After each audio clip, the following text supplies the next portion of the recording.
bestows immortality on those who advance it to elevate all of mankind. Newton, Einstein, Sagan, princes among men. But the price for such a legacy is steep indeed. In Night Springs.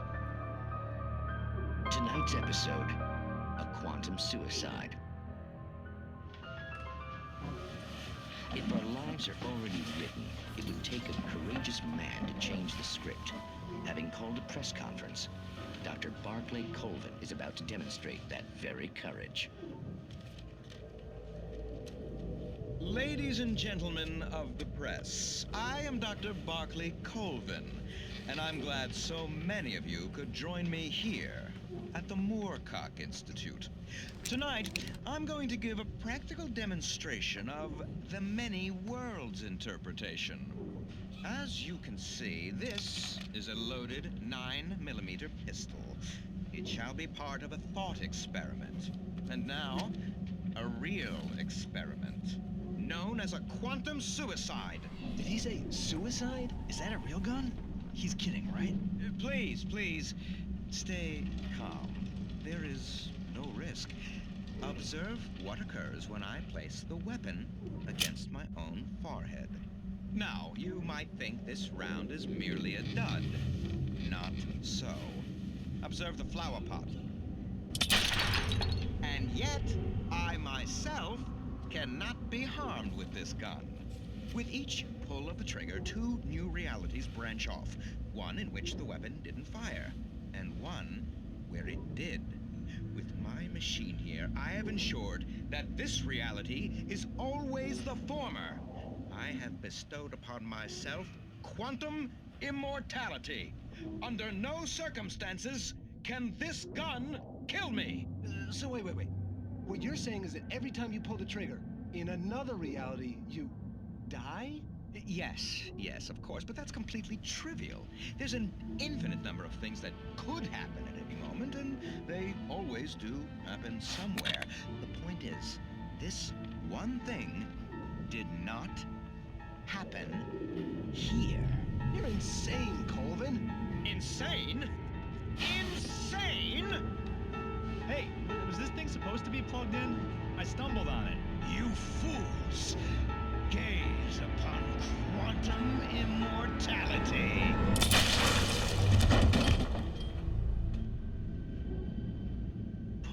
Poor Dr. Colvin, felled by his own hubris or the ignorance of the masses.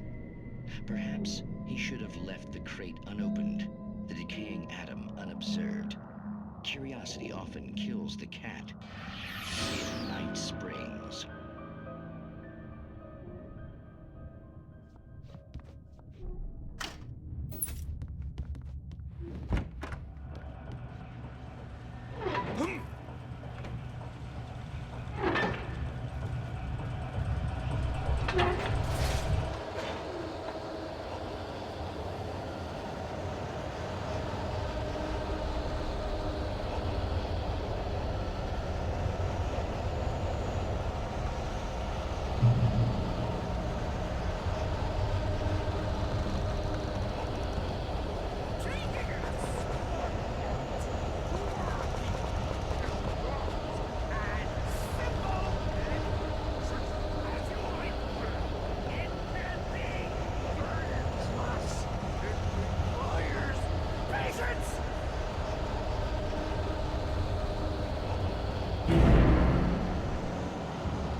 Stucky's body vanished, leaving behind only a lifetime of nightmares to come, assuming I'd reach the lights of the gas station alive.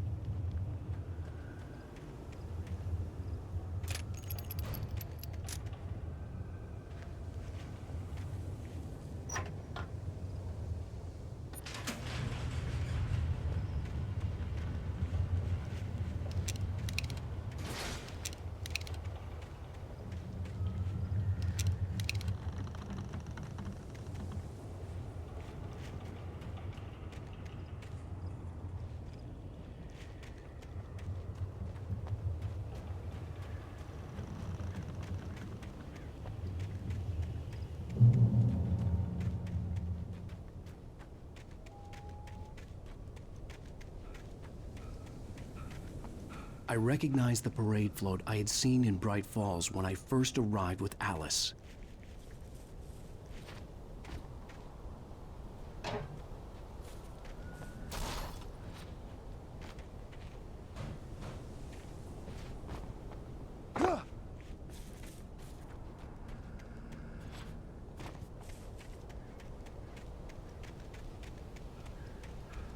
After the insanity I had just experienced in the darkness, the lights of the gas station felt comforting. At least for a moment, the sane world reasserted itself.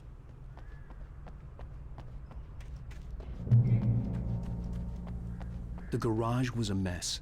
It looked like someone had trashed the place, or that there'd been some kind of fight. I'll write. I'll keep writing. Outside, there's only darkness. Outside the cabin, outside the story, there's only darkness. I can feel her presence in the dark. Just now, I could smell her perfume in the room. I'll reach her, I'll fix it up. I'll bring her back. The story will come true. If I stop, she's lost. I don't believe this. It'd been me on the TV, talking crazy. Was I losing my mind?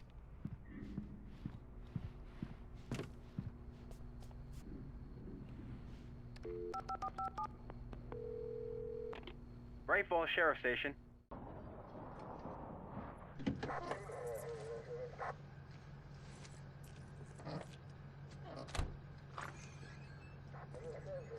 Oh, thank God, Sheriff. Sheriff Sarah Breaker, you are... I'm Alan Wake, but listen, I was in a car crash. My wife, Alice, she's missing. Calm down, Mr. Wake. We were staying in a cabin on the island, on Cauldron Lake. There's no island on Cauldron Lake, not since the big eruption in the 70s. Please, I can take you there, okay? You look like you've taken a pretty bad knock to the head. Are you okay? Listen. We'll figure this out. Please get in the car. We'll swing by the lake and then we'll go to the station, okay? Mr. Wake, have you seen Stucky, the guy who owns this place? I realized I couldn't tell her what had happened in the forest. She wouldn't have believed me. And then she wouldn't have helped me with Alice.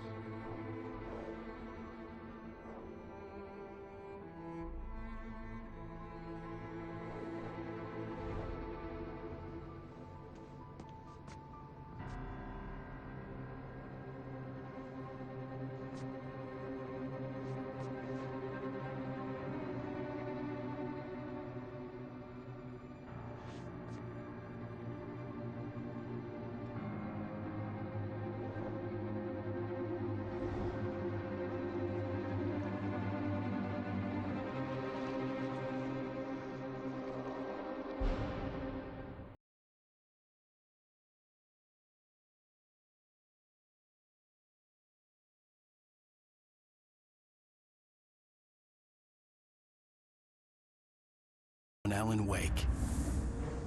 I came to Bright Falls with my wife, Alice. Thank you for coming here with me. I thought maybe you could write here. I don't want to hear it. God damn it, Alice. Now, she's missing. Alice? Alice? I woke up behind the wheel of a crashed car. I'm missing a week. I was attacked by shadowy men straight from a nightmare. The sheriff took me to the lake Alice and I had stayed at. But the cabin had disappeared.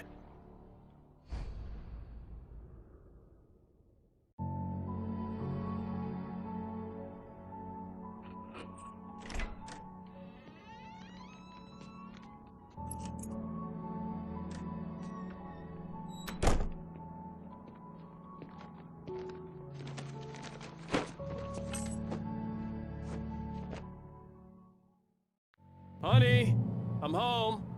Back here, sweetie. How was it? Worst weather I've ever... You should put some coffee on. It'll warm you up.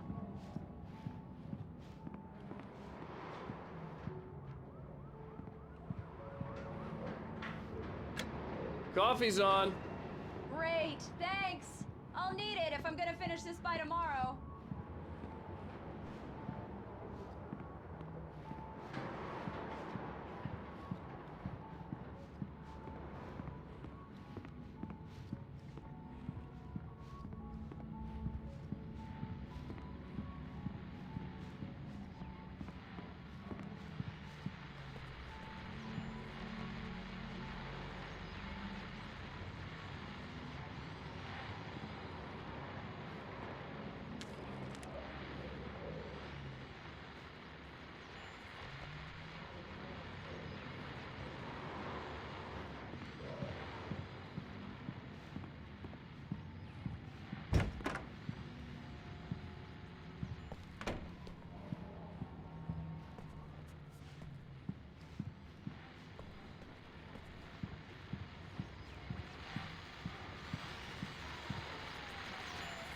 The continuing freezing rain and heavy snowfall have necessitated a winter storm warning in the entire tri-state area.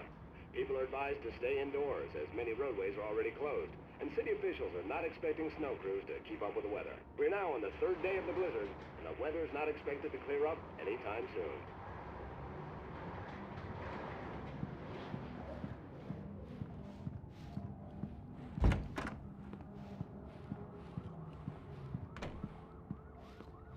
Oh, hey, I just finished those cover mock-ups. They're on your desk. Tell me what you think. No kidding. I didn't think you'd get them done this quickly. On occasion, I can perform all sorts of miracles, my dear. Oh, really? Well, you seemed to think so last night.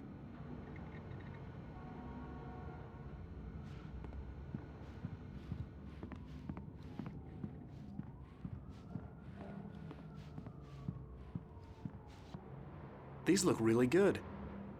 Oh, sure, until Barry gets his hands on them. Which, by the way, will happen over my dead body. The last time was the last time. Oh, and speaking of Barry, he called. Alan! Alan, please check the fuse box. I'm right here. I'm on it, honey. Please hurry.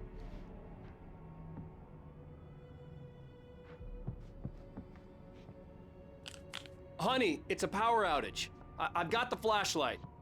Okay. Hi. You okay? I'm sorry. It just really spooked me. Don't worry. We'll just break out the candles. I know it's stupid, but it's just... Especially when I'm not prepared for it, you know? It gets to me. I love you. Tell me a story, writer. Okay. I used to have these nightmares when I was a kid. The dark really spooked me, too. When it got really bad, my mom gave me this old light switch. She called it the clicker. The clicker, huh? Yeah. If I ever got scared of the dark, I could just flip the switch and a magic light would scare the monsters away. Oh, sure. Here it is. Alan. Maybe it'll help you, too. Yeah, nice story, writer boy. You made that up right now, didn't you? No. Seriously. I love you, even if you are a liar. Thanks for this.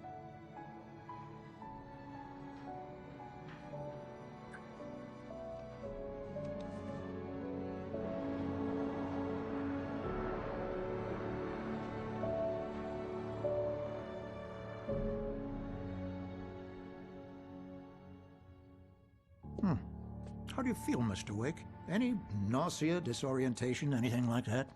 Mr. Wake, how are you feeling? I'm okay. My head's fine. I had to lie about my headache and memory loss. He'd send me to a hospital for tests. I couldn't leave without Alice. Very well. I don't think you have a concussion, but you've obviously been through quite a shock. You should take it easy for a couple of days. Thanks.